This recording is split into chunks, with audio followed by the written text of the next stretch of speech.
Tšau, täna on siis minu kord taas süüa teha ja mina ei tee midagi keerulist, vaid väga lihtsat sellist muna, hakkliha, rooga.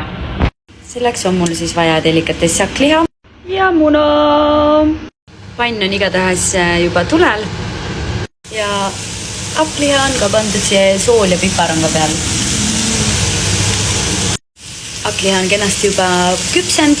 Muuseas vahepeal sain teada, et soola vist peaks panema hoopis hiljem hakklihale, aga no ma ei tea, mina olen nii teinud ja igatahes ma arvan, et toimib nii ka.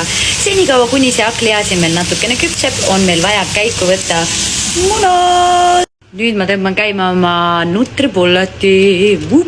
Siia lähevad munad. Kasutan siis 5 muna, sest et pere on suur.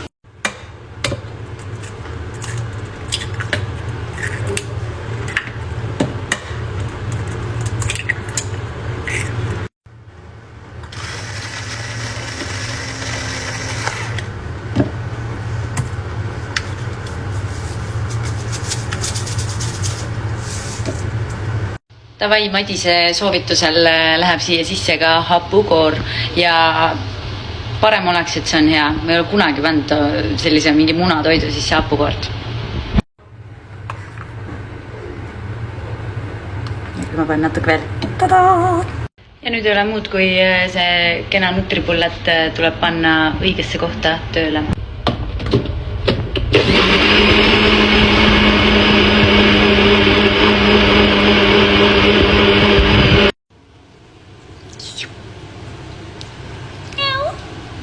Nii igatahes nüüd on see muna siin kenasti segunenud koos hapukoorega ja hakkame seda praadima.